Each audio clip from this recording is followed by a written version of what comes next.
We begin to improve. We develop more strength. Again, like lifting weights, the first day we start lighter and the next day a little bit heavier, and we're going to move to stronger and stronger amounts till we're able to move our life in the direction we want as quickly as we can think it. That's our goal, to be able to use our personal power on a daily basis. Now, in order to do that, we've got to see what normally stops people from using their personal power. And that's the purpose of this tape. I want to share with you what I believe is the controlling force in all human behavior. What drives us? In other words, everyone could take action. Literally, if it's that simple, if all it takes to succeed is the ability to know what you want, take action, know if it's working, and keep changing until you get what you want, how come everybody doesn't do it? The reason is fear. And the fear is usually fear of failure or success or rejection. But the real word I would use for this thing we're afraid of is pain.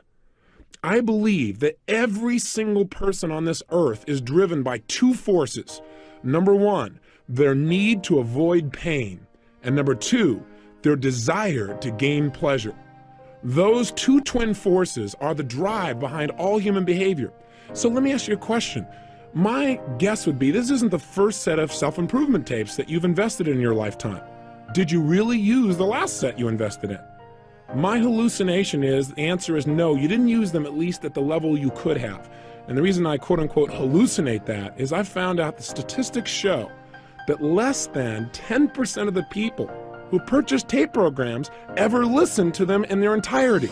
That just blows my mind. Somebody's invested money, time, they wanted a result, but they didn't follow through. Or worse, they invested in a program and they listened to it and then they didn't use what they listened to.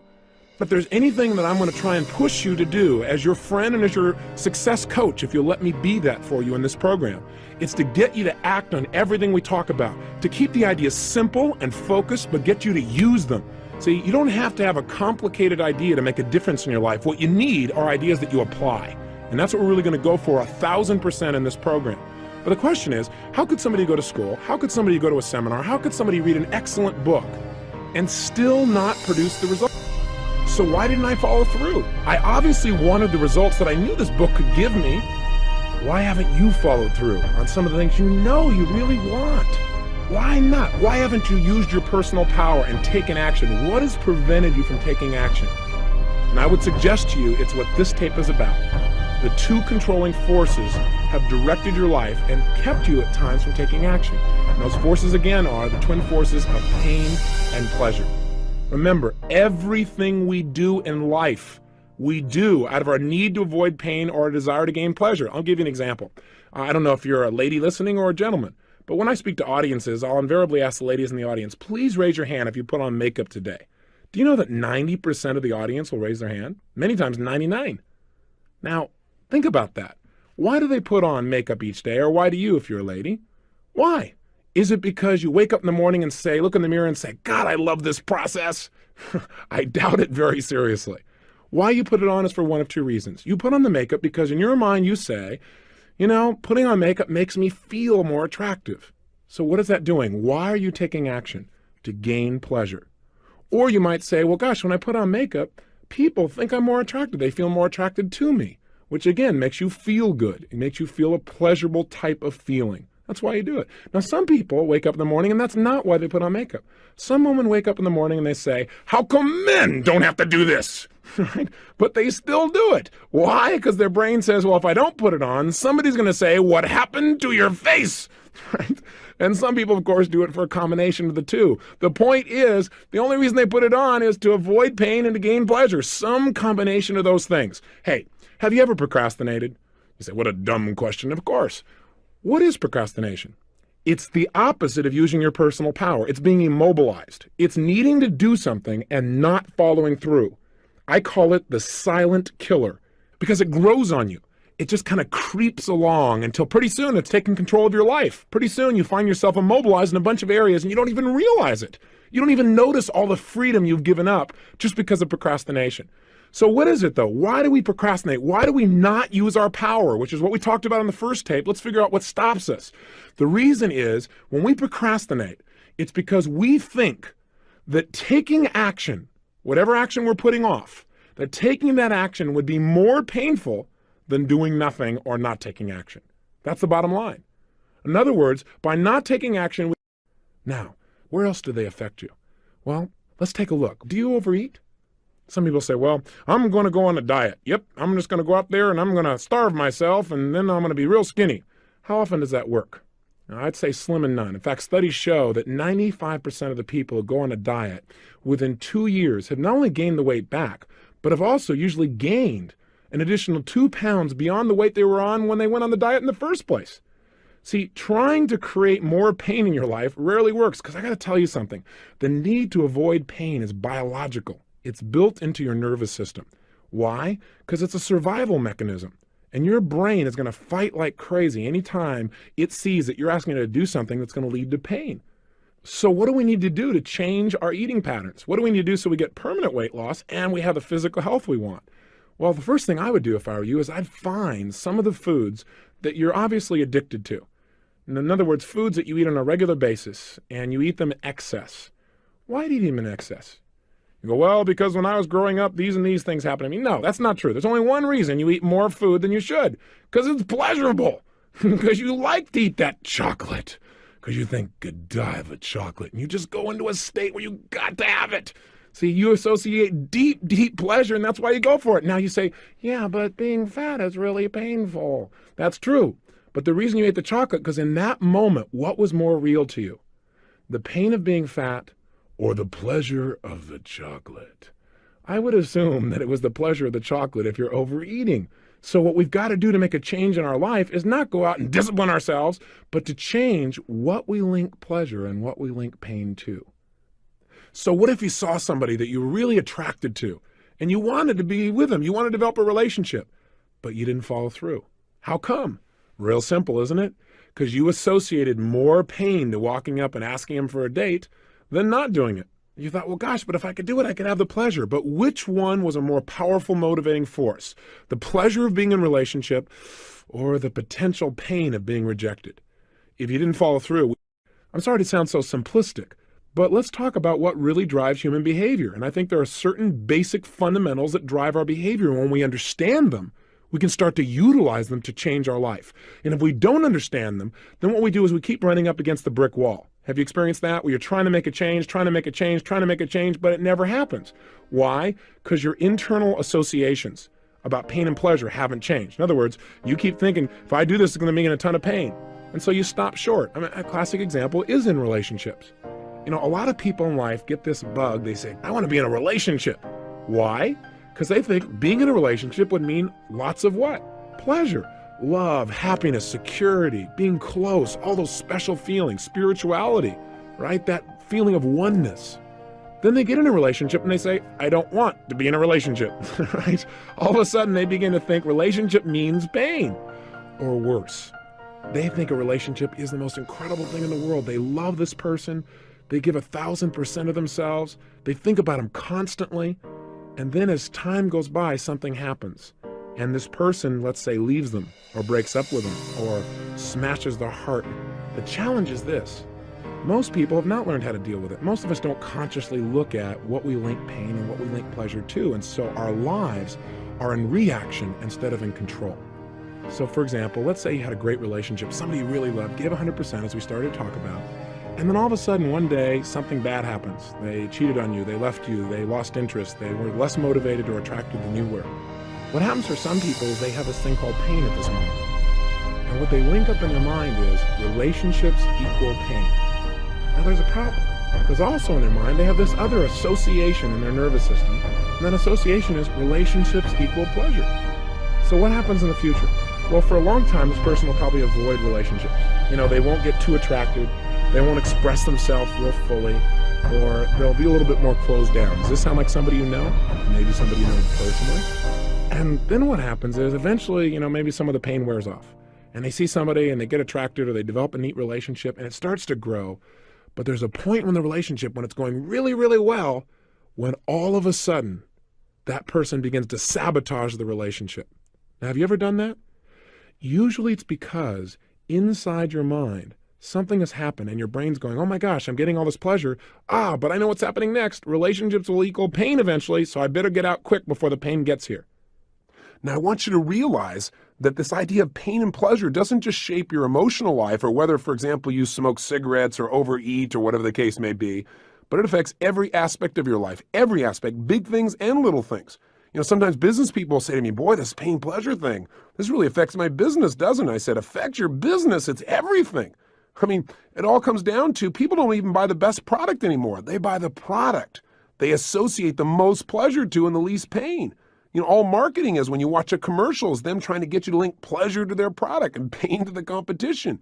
Management is understanding pain and pleasure. What drives somebody? Because if you want to motivate a human being, you got to find out what already motivates them. If you want to influence them, you got to find out what already influences them. What do they already link pain or pleasure to? I'll give you an example. I worked with a gentleman. He was one of the first people that I took on as a private client. Now I have a group of people that pay me between $1 and $4 million a year to personally coach them. I don't say that to impress you, but I want to impress upon you, these people will not pay that kind of money unless they get real results. And this man was the first client I took on, was a man who made $500 million in one day, one of the top financial traders in the world. That's pretty amazing. But then he went through this challenge. And the challenge was he couldn't get himself to make any money. For almost 9 straight months, he was losing money. And so he tried everything to turn things around. And pretty soon, as you might guess, he linked major pain to trading, because every time he traded, he'd lose. His old identity was he was the best in the world. So he hired me to come in because he was at the point where he literally couldn't get himself to go into the office, because going to the office equaled pain. Can you imagine someone that good being that shut down in what I would call learned helplessness? And the man was really a genius, but his conditioning was taking over. So I came in and helped him to change this pain pleasure. I also helped him to evaluate and study him to find out what was he doing at his very best when he was the best in the world. What was he doing with his body, which we're going to teach you about, something called state and physiology in this program, the very things I did with him. What was he doing differently in the way he made decisions? How was he evaluating things? A lot of what this program teaches I did with him personally, and I began to turn him around. And most importantly, get him to link massive pleasure to trading, along with making sure he was using the right principles. You can get all pumped up and excited and link pleasure and do the wrong thing. So by a combination of those aspects, within less than 12 months of coaching him, and I did this seeing him once a month and then talking to him about once a week on the phone and daily through faxes, he made more than $100 million, turned things completely around and developed momentum again. So I just want you to get, this is really important for you if you're in business, as well as important for you in your personal life. And also it doesn't matter how tough things are. I dealt with a woman a couple of years ago who had 152 personalities, and she started splitting in the middle of my seminar. And in 45 minutes, I was able to help her to integrate herself. And the way I did that was by understanding the relationship of these 6 human needs, as well as the principle of pain and pleasure. So I want you to know, when you master this area of your life, you can change virtually anything. And you've got to master it around the area of learning. Things are changing so rapidly. The one skill you got to have is the ability to learn rapidly. And you know what? When we're in school, we link massive pain to learning, most of us. And so kids, boy, you can turn them around so easily when you entertain them a little bit. I try to make this little tape program somewhat entertaining. I just got my voice to try and do it and tease you and push you, but hopefully you can feel the difference, and you will over the next few days as we go through each day, day after day, building momentum. But you know what? The secret is to realize there's so much information. The only stuff we pay attention to is the stuff that moves us emotionally, something that inspires us or makes us laugh or makes us cry or makes us feel. That's the stuff we remember, and that's the stuff we use. So pain and pleasure is shaping every area of your life. And what we want to do in this tape is really start to take control of it. So we're not in reaction to our old conditioning, but we're in charge of it. And the first step to that is awareness of this principle, the awareness that this is shaping us and how it works. So the controlling force of our life, then, the thing that directs our life, is what we link pain and what we link pleasure to. Think about it. Advertisers know all about this, don't they? Advertisers know that if we're going to get people to take action, to use their power to buy things, we got to get them to associate pleasurable feelings to our product, or show them how they can eliminate some pain they already have by buying our product.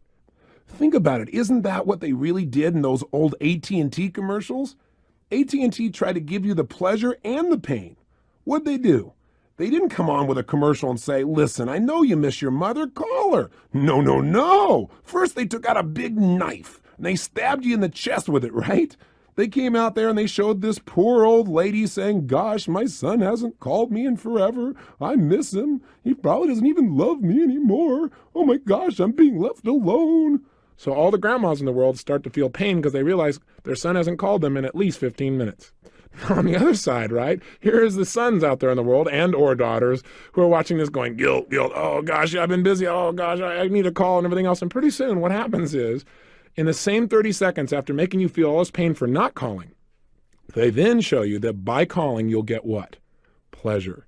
How does it work? In the same 30 or 60-second commercial, what happens is the son picks up the phone and calls mom, and she smiles. Oh my gosh, he does love me. And she smiles, and the music comes on behind it, and he's smiling, and there's an incredible bond and connection. You just feel your heart opening, and at the end of it, they say, don't let your family drift away. And what's happened? In 60 seconds, they've gotten you to link to their product, a way to avoid pain, plus they stirred up some of your pain, made you hurt a little more so you're more motivated, and simultaneously showing you how you can heal it and get pleasure just by picking up this little device that's nearby that they'll make money if you take action on. Now, I'm not against it because I think it's a great tool, but I want you to realize it's a pain-pleasure commercial. And then there was Citibank Visa, right? It's interesting to see what Citibank used to motivate people versus, say, American Express and what they used. They both had two classic commercials. In the Citibank commercial, there's a dark background, and a man comes on, and he's got a lot of pain. And he says, yeah, I got the phone call. It's 4 o'clock in the morning. My father was having a heart attack. I had no money. Then all of a sudden it comes on, and the Citibank lady comes on with a smile and says, you know, we heard about his problem. And she said, we wanted to help.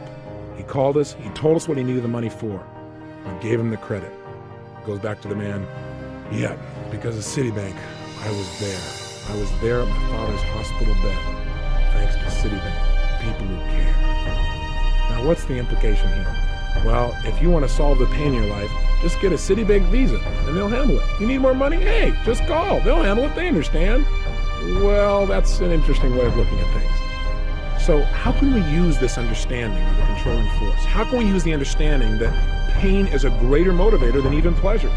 Well, the way to use it is to begin to understand that in any moment in time, our reality is based on whatever we focus on.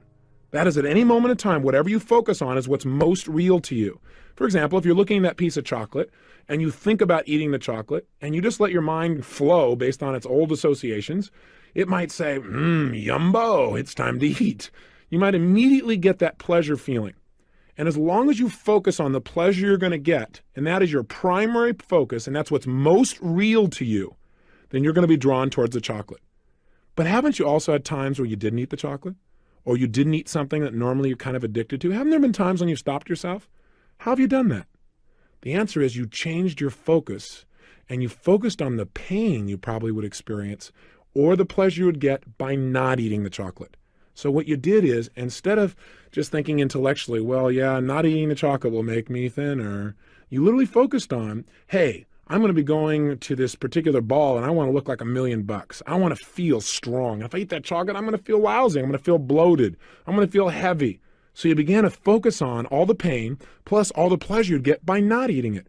And your behavior changed. Isn't that true? If you've ever stuck to a diet, for example, isn't it true that the way you stuck to it is one day you finally got to the point where you'd had it? You said, look, you looked in the mirror one day, or somebody said something to you, or you noticed that you were just feeling sloppy and tired, and you went through what I call threshold. Threshold is when you experience so much pain you said, I've had it. That's it. No more. And then you begin to find a way to change it. Well, I believe that you can do this with anything at any moment in time, and I know you can. All you got to do is control your mental focus. So if you want to change your behavior, you must focus on how not doing something is going to be more painful than just going for it. In other words, link not taking action as being more painful than just doing it. Just the way we talked about with procrastination, do it to yourself up front. Don't wait till life puts you in a pressure situation where you feel like you have to do something. Does that make sense? So how can we use this in other areas of our life? Do the same thing. You want to connect with somebody, you want to make sure you communicate with them, then think about, if I don't do this, I know I feel busy, I know I feel overloaded, but if I don't call them here on their birthday or on Easter, how's it going to make them feel? How am I going to feel? You know, that would be painful. If I just made the call and I connect with them and they feel appreciated, how's that going to make me feel? Pleasurable. Use pain and pleasure instead of having pain and pleasure use you. That's the secret to success. You do that and you're in control of your life. You don't do that and life controls you. And unfortunately for most people, life controls them. So let's change it. And in the next tape, we're going to talk about specifically how to change what we associate pain and pleasure to. But step number one is just getting clear that this is the controlling force of your life. If there's anything you want to do and you can't figure out why you're not doing it, there's a simple answer. You link more pain to doing it than not doing it. Hey, if you don't have enough money, for example, I know that's an issue for a lot of people. It was for a good deal of my life. If you don't have money, there's only one reason. You link more pain to having more money than to not having it. Now you say, okay, Tony, you've been okay up until now. Now you've gone over threshold. I don't buy that theory. Hey, I wouldn't have bought it either, but it's true. I got to tell you something. You're an intelligent person. You have the ability to produce results. You had enough personal power to make a phone call, put your money on the line, and now you're following through and listening to it. You're in that top 1/10 of 1%, literally. I mean, you aren't just somebody who's just hanging out. You're willing to do something about it. Even with all of that, your ability to follow through, if you don't have the money that you want in your life, imagine motivating your life as being a scale, if you would. And on one side is pain and the other is pleasure. And your brain is always weighing, if I take this action, what's it going to mean? More pleasure and less pain, or more pain and less pleasure? If you're not following through, it's because you've got that scale weighted in the opposite direction as it needs to be. And if you're going to change your behavior and use your personal power, then you've got to change what you associate pain and pleasure to. If you're sabotaging your success in any area of your life, it's exactly the same reason. You're having what I call approach avoidance. That is, you have a mixed set of associations about pain and pleasure. As I gave you the earlier example, in a relationship, I want to be in a relationship. It'll mean pleasure. But then you get into it and you start to notice some things and your brain says, oh, it might end. It might mean pain. And so you start to make relationships work and you sabotage them. You may do the same thing financially. I want money because money will mean for me maybe more freedom, or I could give to my friends, or I could buy my kids something, or I could travel the world, or I could learn something new, or I could hire this best coach in the world to do something for me. And yet at the same time, your brain's going, yeah, but then I'll get judged, or yeah, I'll have to give up all this stuff, or I'll have no time with my family and all this pain. And so you don't follow through and you begin to sabotage financially. If you're going to change that once and for all, forever, you've got to right now decide that you control the focus of your mind. And that if you're not following through, all you have to do is focus on what's the pain I'm going to have if I don't do this. Most of us focus on, well, what will be the pain if I take action? And we keep ourselves from using our personal power. Your focus has to be, what will be the pain if I don't do it? What will be the ultimate price if I don't follow through? What will it cost me emotionally, spiritually, physically, financially, in my life? What will happen to the juice and passion of my life if I don't follow through? If you start asking those questions, you'll be able to motivate yourself. And when we get into the goal setting workshop in this program, you're going to find that I'm going to show you not only how to set goals and find out why. So let me give you an assignment. And then tomorrow, we're going to show you how to make changes rapidly. But let's make some changes right now, okay? Take out your journal. I want you to write down 4 actions that you need to take in your life that you've been putting off. Now, I know you made some decisions a day or so ago, but I want you to look at 4 more things. What are 4 actions that you need to take? Maybe you need to lose some weight. Maybe you need to stop smoking. Maybe what you need to do is need to make a phone call you haven't followed through on. Maybe it's initiating a new job interview for you. Maybe what it is communicating to somebody that you really, really are attracted. Or maybe it's you're in a relationship with somebody and you haven't communicated how much you really love them in a long time, real directly. You're kind of taking it for granted. I don't know what it is. But I want you right now to write down what are 4 actions that you could take immediately that you've been putting off. You know you should take, but you haven't done it. Again, make these 4 different than the ones you already did yesterday. Don't go, well, I did 2 of them yesterday, so that means I have to do 2 more today. No, remember I said each day we're going to do a little more? We're going to increase the weights. We're going to develop more muscle, more will, more power. That's what we're doing right now. So you're going to write down 4 new actions, right? 4 simple actions that you're going to take. And then what I want you to do is I want you to be honest with yourself. I want you to write down under each action that you've not taken that you know you should. I want you to write down what is the pain that you associate that's kept you from taking action in the past. Let's just get clear, because I guarantee you that if you've not taken action, it's because you associated more pain to taking action than not. Okay, you've heard that about 19 times, but you're going to hear it again and again until you start to use it.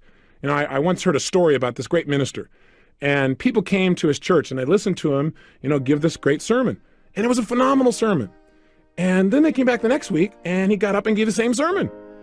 And the third week it was the same sermon. And after about 5 sermons in a row of the exact same sermon, a couple of the elders in the church decided to pull the minister aside and see if he was okay. And they said, sir, don't know quite how to communicate this to you, but are you aware that some of what you've been saying has been pretty much identical as to what you said last week and the week before and the week before? And the minister just smiled very calmly. He said, oh, I'm glad you noticed. I said, well, why are you doing that? He said, I'm going to keep doing this sermon until you guys start applying it. So if I sound like I'm giving a sermon that sounds like the same one, it is. We're going to make sure you apply it and make sure you embed it. So 1, write down the 4 actions. 2, make sure you write down what is the pain that you've associated with doing this in the past, and just be honest with yourself. And if you say, Tony, I have no pain associated to it, well, then think a little stronger. Maybe the pain is simple. Maybe it's like, well, the pain of taking the time. It'd be more painful to take the time to do it than other things you're really more caught up in and that you think will give you more pleasure. But write it down. 3rd step, I want you to write down all the pleasure you've gotten by not following through. Because sometimes by not following through, it's giving you pleasure too. You go, well, I don't understand. Well, let's say, for example, you think you should lose some weight. And that specifically, in order to get that done, one of the actions you should take is to stop eating mass quantities of chocolate or sugar or cake or whatever it is, okay? Now, why haven't you done that? Well, answer number 1, because you associate pain to dieting. In fact, what are the first 3 letters in the word diet? That ought to give you a clue why most people want to avoid it. Right? They feel like they're dying. The bottom line is that's kind of painful. So what have you done? You've associated taking something away. Loss equals pain for most of us. If we feel like we're losing something or giving something up, we feel like losing weight, it's going to be painful. So you go, well, gosh, I would be taking something away. I would be taking away things I used to have pleasure eating. So that's pain. What are all the pains that you would associate? Step 3, what's the pleasure you get by still eating? Well, you get the pleasure of eating chocolate. You get that momentary feeling inside. So that's step number 3. Step number 4, I want you to write down the opposite. What do I mean by that? What I mean is I want you to write down what it will cost you if you don't change. That is, if you don't stop eating chocolate in mass quantities, if you don't stop smoking, if you don't make that phone call that you know you need to make, if you don't start consistently working out each day, if you don't go out and really make an effort, even though it may be difficult, to get through to that person who in the past has made you mad, if you don't do that, what's it going to cost you? And be honest with yourself. What will it cost you over the next 2, 3, 4, or 5 years? What's it going to cost you emotionally? What's it going to cost you in your self-image? What will it cost you in your physical energy level? What will it cost you in your feelings of self-esteem? What will it cost you financially? What will it cost you in your direct relationships with the people you care about most? And I really want you to hone it down. And how does that make you feel? In other words, don't just go, well, it'll cost me money. Well, I will be fat. That's not enough. You got to remember, what drives us are our emotions, not just our intellect. So get emotional about it. What will it cost you, and how would that make you feel to not get those results?